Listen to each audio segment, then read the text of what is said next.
하나님이 함께 하는 사람, 하나님이 함께 하는 사람이라는 제목으로 하나님의 말씀을 선포하고 함께 듣도록 하겠습니다.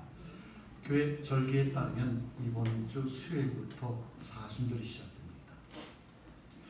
사순절은 부활절 주일을 제외한 40일 동안의 기간을 말하는데, 그 의미는 예수님의 고난과 부활을 기억하고 또 그 의미에 동참하고, 가장 큰 목적은 그리스도인들로 하여금 부활절을 뜻깊게 지키도록 준비하는 뜻입니다.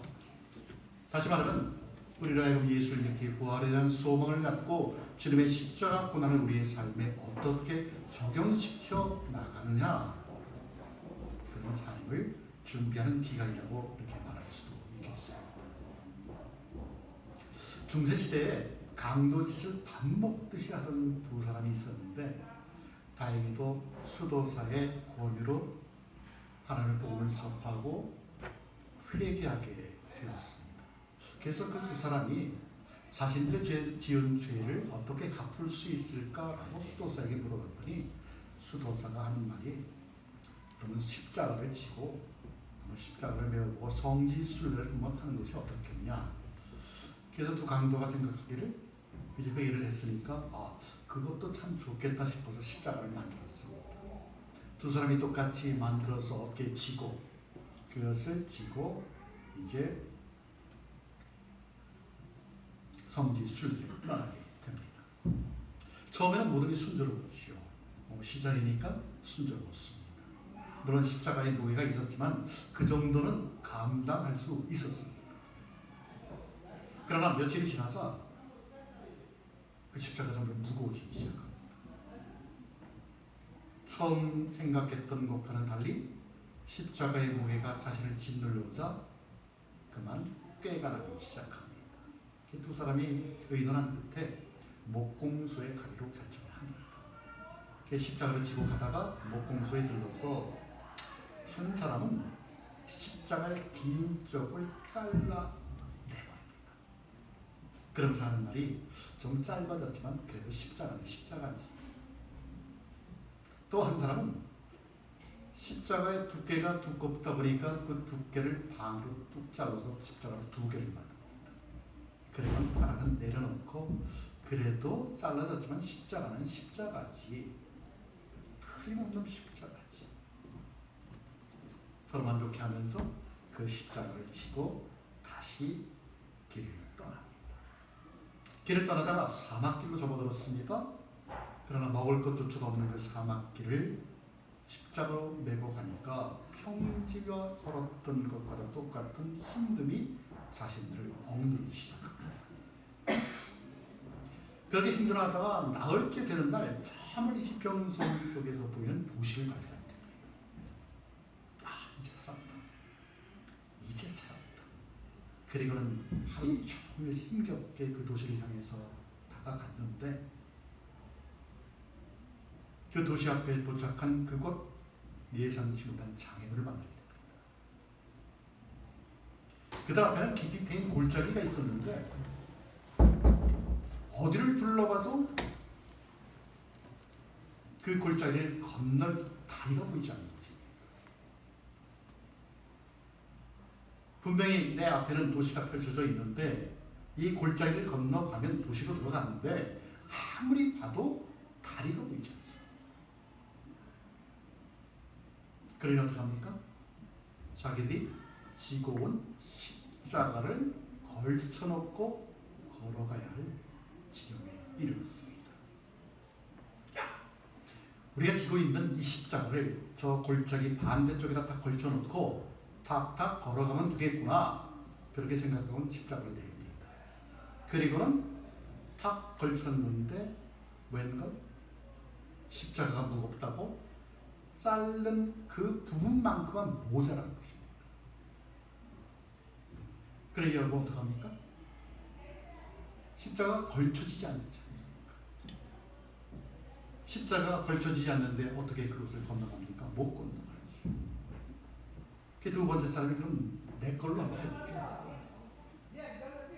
두 번째 사람이 탁 걸쳤습니다. 그런데 웬걸? 두께를 반으로 줄여놨으니 사람이 올라가면 이것은 분명히 부러질 것이다.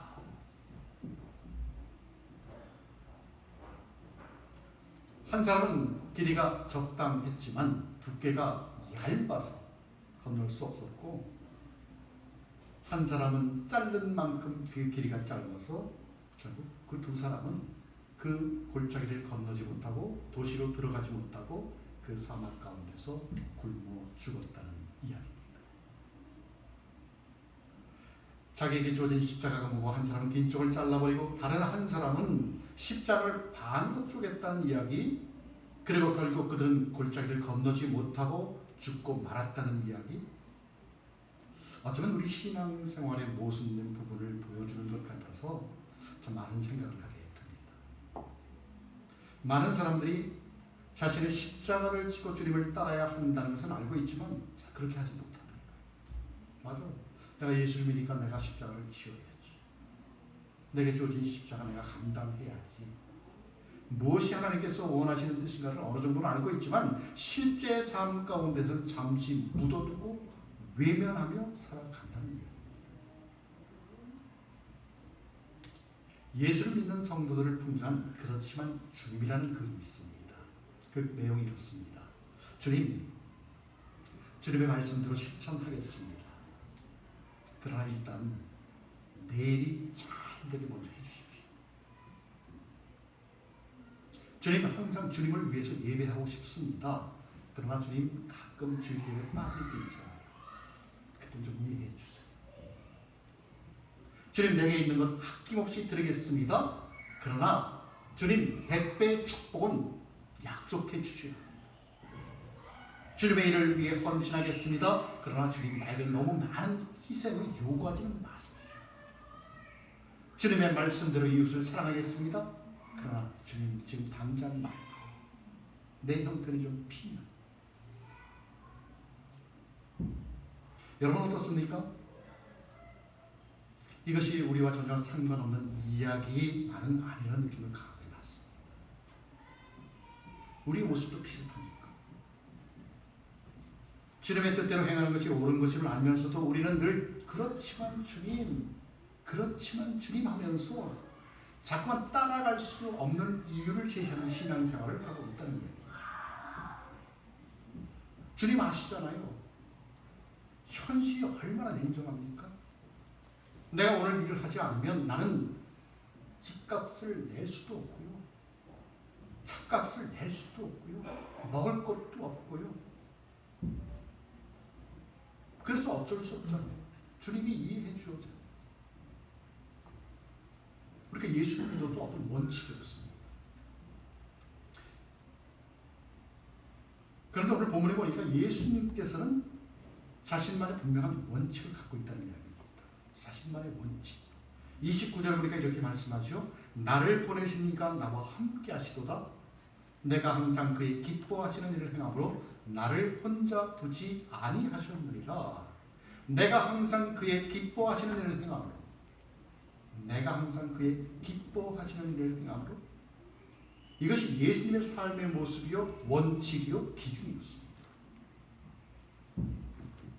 그렇다면 여러분, 예수님에게 있어서 하나님이 기뻐하시는 일은 무엇이었을까요? 당연히 우리가 아는 십자가의 길이죠. 예수님은 십자가의 길을 가야 합니다. 그게 하나님의 뜻입니다. 21절을 보면 예수님께서 이렇게 말씀하시죠. 다시 이르시되 내가 가리니 너희가 나를 찾다가 너희 죄 가운데서 죽겠고 내가 가는 곳에는 너희가 오지 못하리라. 내가 가리니 이 말씀은 곧 내가 십자가의 길을 가야 된다라는 이야기입니다. 여러분, 십자가의 길이 어떻습니까? 어떤 길일까요? 영광의 길입니까? 편한 길입니까? 기쁨의 길입니까? 여러분의 얼굴에 미소가 띄어집니다. 아니죠.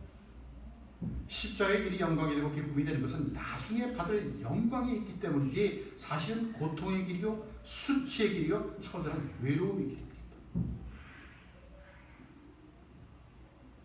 자신의 모든 것을 바쳐야만 하는 희생의 길이 바로 십자가의 길이다. 어느 누구도 이 길을 가고 싶어 하지 않습니다. 저도 그렇고요. 여러분도 그렇습니다. 힘든데. 예수님마저도 그랬죠. 아무리 이 땅에 오신 목적이 십자가 구속이었지만 예수님 역시 그 십자가의 길은 외면하고 싶었고 회피하고 싶었던 길입니다. 왜요? 예수님은 인간이잖아요. 신이지만 인간이신 예수님께서도 자기 앞에 놓여진 십자가가 힘들었다는 거예요. 마태복음 26장에 보면 예수님께서 체포되시기 전에 겟세마네에서 기도하시는 장면이 나옵니다. 그때 주님이 심정이 이랬지요. 내 마음이 심히 고민하여 죽게 되었으니, 내 마음이 심히 고민하여 죽게 되었으니 무슨 말일까요? 주님께서는 비록 십자가를 위해 이 땅에 오셨지만 그 십자가의 처절한 고통을 알기에 그 십자가를 눈앞에 두고 지금 그 마음이 심히 괴롭고 고민에 쌓여 있다는 말입니다.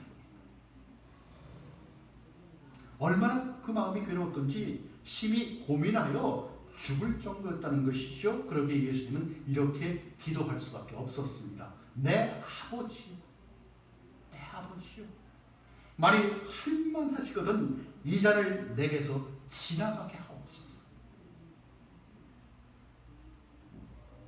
여러분, 어찌 보면 우리의 모습 아닙니까? 할 수만 있다면 이 십자가를, 할 수만 있다면 이 고통을, 이 잔을, 고통의 잔을 내게서 거두어 주소서. 여러분, 우리가 예수를 믿기에 짊어져야 하는 짐들이 얼마나 많습니까? 예수를 안 믿는 사람보다 예수를 믿기에 내가 짊어져야 하는 짐들이 얼마나 많습니까? 예수를 믿는다는 것은 넓은 길이 아니라 좁은 길로 가는 것인데 그 좁은 길을 걸어가면서 얼마나 여러분 갈등이 많습니까?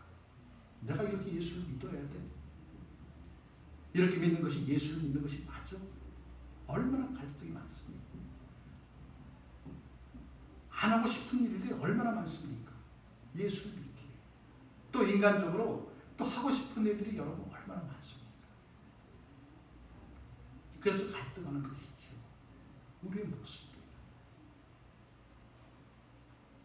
예수님도 갈등했습니다. 우리가 똑같이. 그러나 예수님은 거기서 끝나지 않았지요. 내 아버지여, 만일 할만하시거든 이 잔을 내게서 지나가게 하옵소서. 그러나 나의 원대로 마옵시고 아버지의 원대로 하옵소서.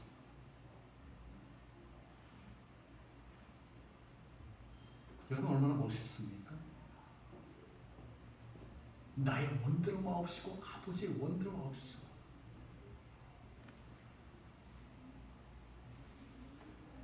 비록 그 길이 두렵고 고통스럽고 피하고 싶은 길이지만 그것이 하나님의 뜻이라면 가겠다는 말씀입니다.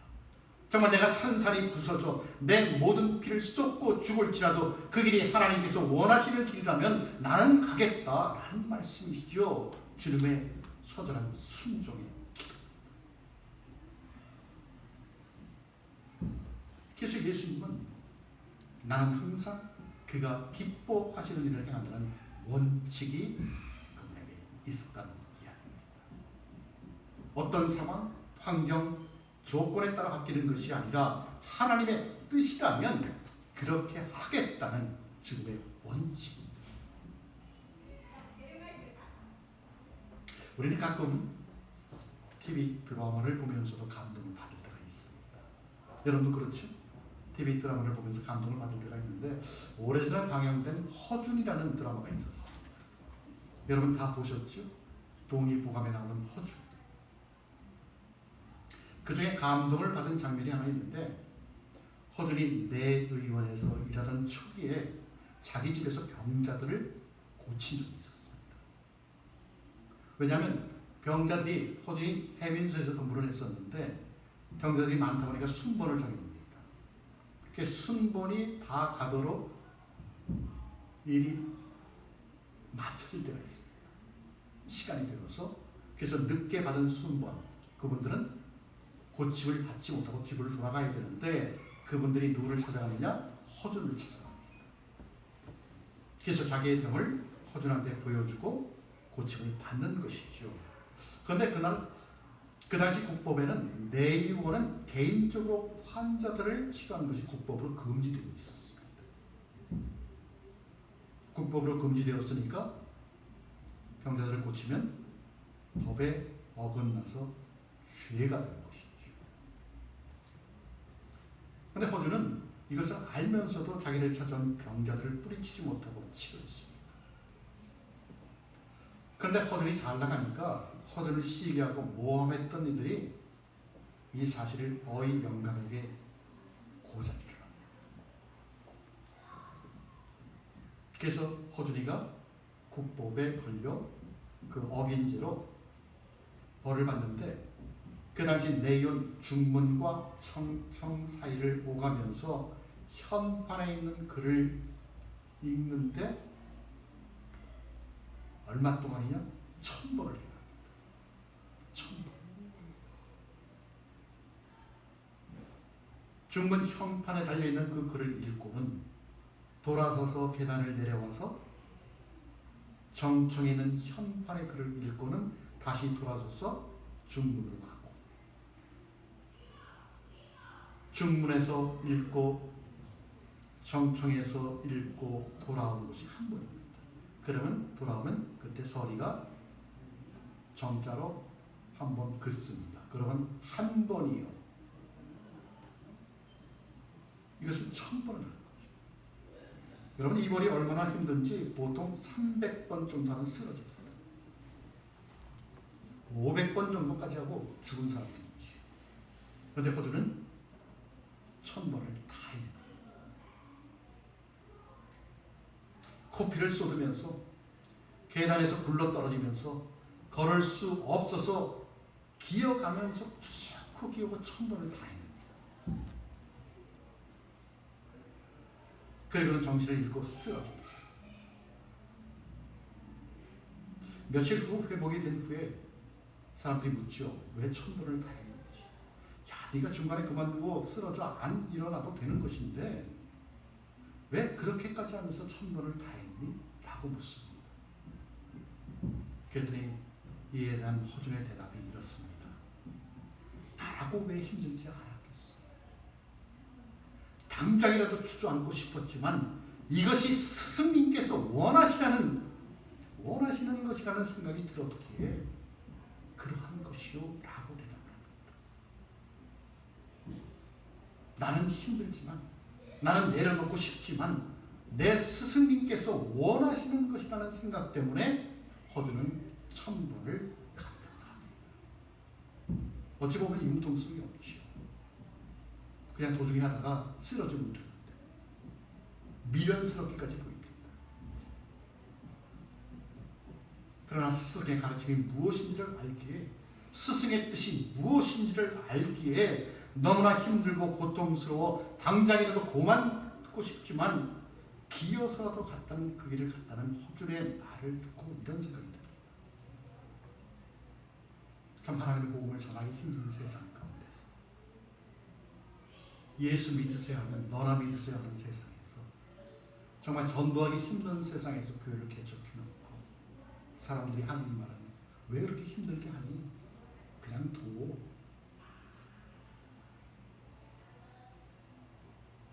그냥 내려놓으면 되잖아. 그런 생각이 들면서 허준 같은 마음이 듭니다. 나라고 왜 힘들지 않겠어? 정말 당장이라도 그만두고 싶고 내려놓고 싶지만 이것이 주님께서 원하시는 것이라면, 한 영혼을 향한 하나님의 복음을 전하는 것이 주님의 뜻이라면 나는 할 수 있어.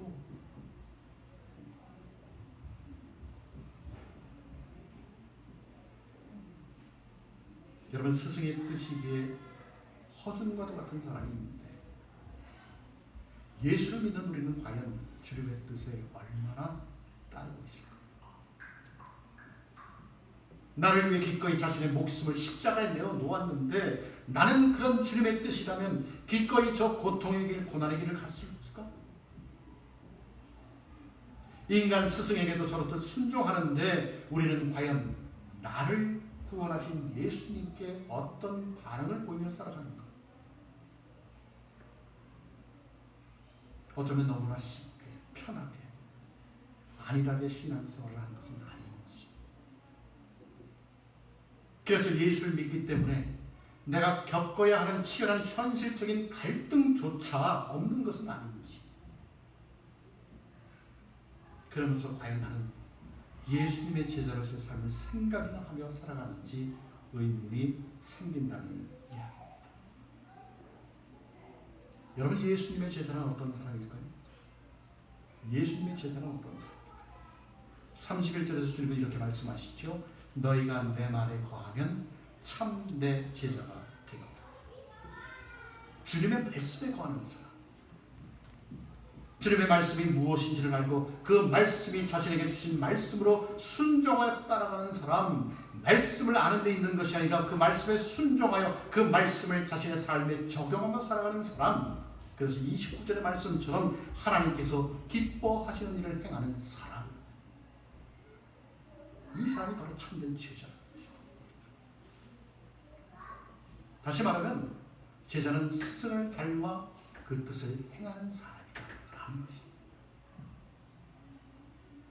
여러분, 우리는 예수님을 스승으로 둔 사람들입니다. 그렇다면 우리는 과연 제자로서의 삶을 살아가고 있을까요? 순종의 삶, 헌신의 삶을 살아가고 있을까요? 인간을 스승으로 둔 허준이라는 사람도 그 모진 고통에 스승의 뜻이라며 스승이 원하시는 길이라며 그 길을 걸어갔는데, 예수님을 스승으로 둔 주님의 제자인 우리들이 주님이 원하시고 바라시는 그 길을 향해 순종하지 못하고 헌신하지 못하는 이유는 무엇일까? 우리 마음속에는 여전히 그렇지만 주님 하면서 제자로서의 길을 걸어가지 못하는 이유가 무엇이냐는 것이죠.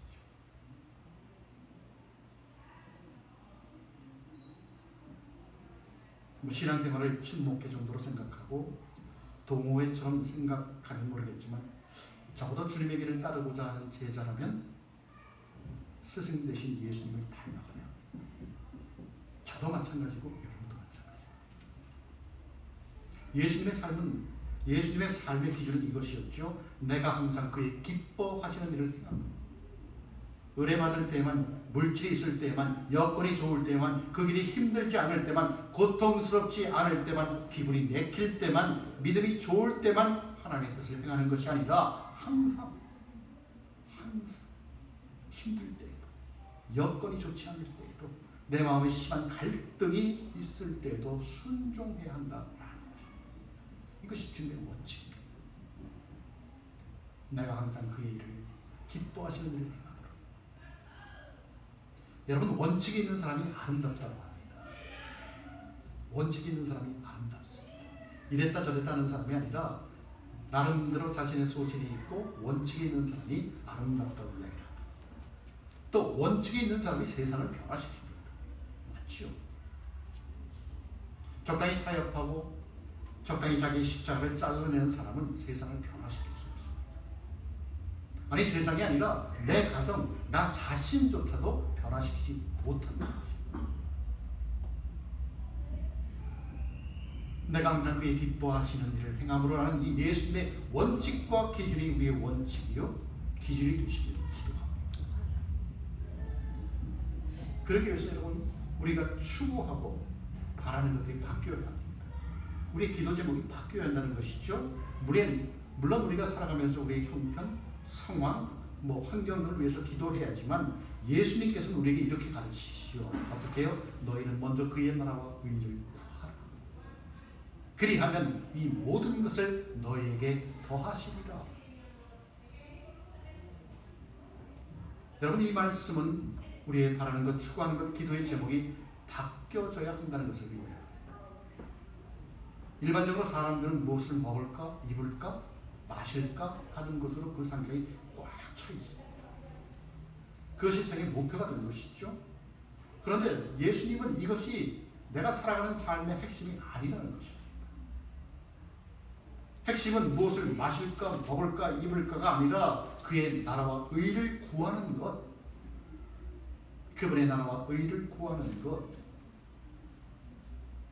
여러분, 이 말씀은 결코 우리의 현실을 무시하는 말씀이 아닙니다.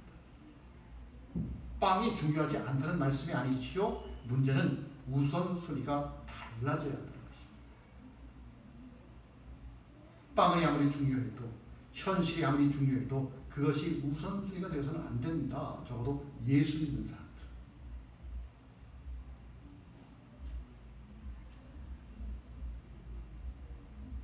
그런데 가만히 보면 많은 사람들이 반대로 하고 있죠. 주님 먼저 주시면, 이 모든 것을 나에게 더하시면 제가 하나님의 나라와 의를 구하겠습니다. 여러분, 예수님의 가르침은 간단합니다. 먼저 그의 나라와 의를 구하라. 그리하면 이 모든 것을 더하시리라. 핵심이 무엇입니까? 먼저 그의 나라와 의입니다. 여러분, 우리가 핵심을 잡으면 다른 것들은 따라오게 되어 있습니다. 공부도 그렇지 않습니까? 공부도 핵심을 잡으면 다른 것들은 그대로 따라오게 되어 있습니다. 먼저 그의 나라와 하나님의 나라와 의를 구하는 이 핵심을 잡으면 나머지 것들은 하나님께서 보너스로 주시겠다는 얘기입니다. 이것이 예수님의 약속이지요. 그런데 우리는 늘 내 주변의 것들에 먼저 신경을 씁니다. 그러다 보니까 20년 전이나 10년 전이나 지금이나 늘 삶이 복잡하고 어렵고 진전이 없습니다. 예수를 믿는 때도.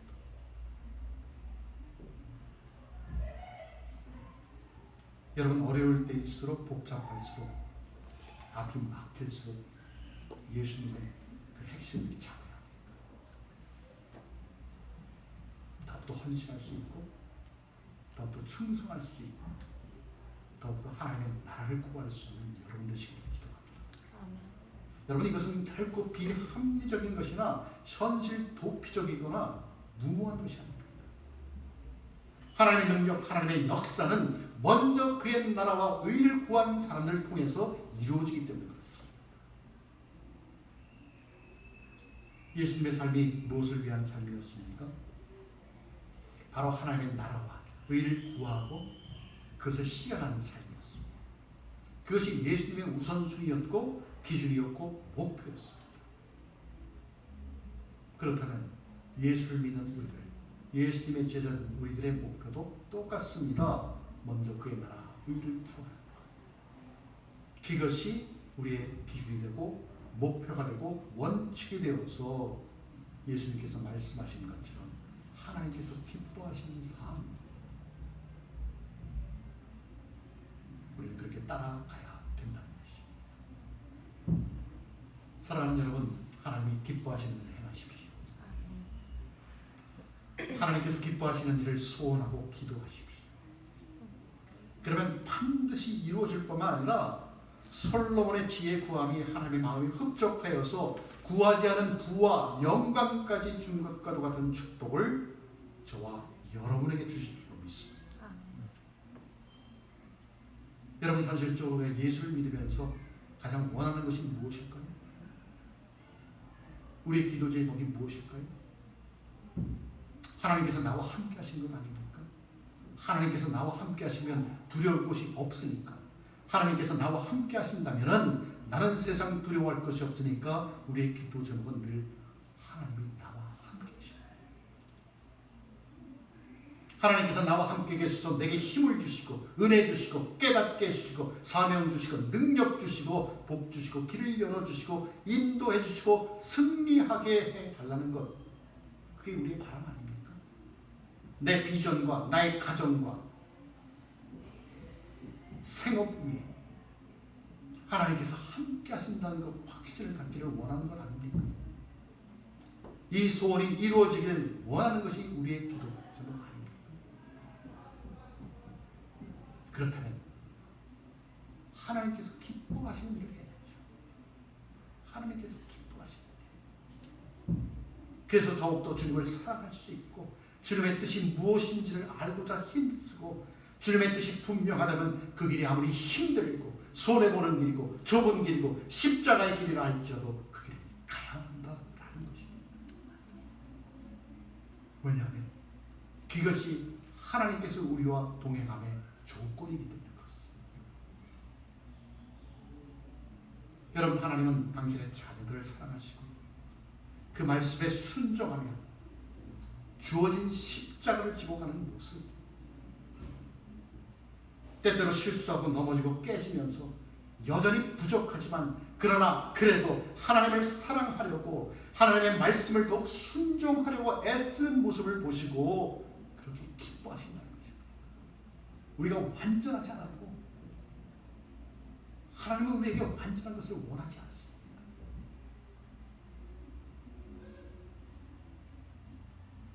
내가 그렇게 힘들어하며 어려워하며 넘어지고 깨지는 모습 가운데서도 하나님을 놓지 않고 하나님을 따르려고 하는 그 모습을 보면서 하나님은 기뻐하신다는 것입니다. 여러분, 이 세상에서 가장 행복한 사람이 누구입니까?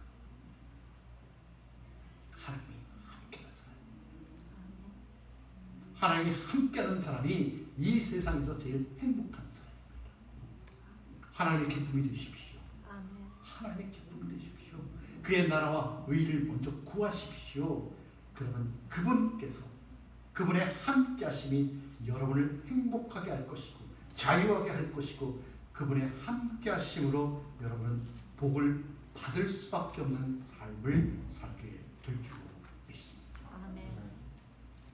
그러한 축복이 정말 예수님처럼 항상 그의 일을 기뻐하심으로 행하는 그렇게 작정하는 저와 여러분이 되시기를 예수 그리스도 이름으로 축복합니다. 아멘. 우리 함께 기도하겠습니다.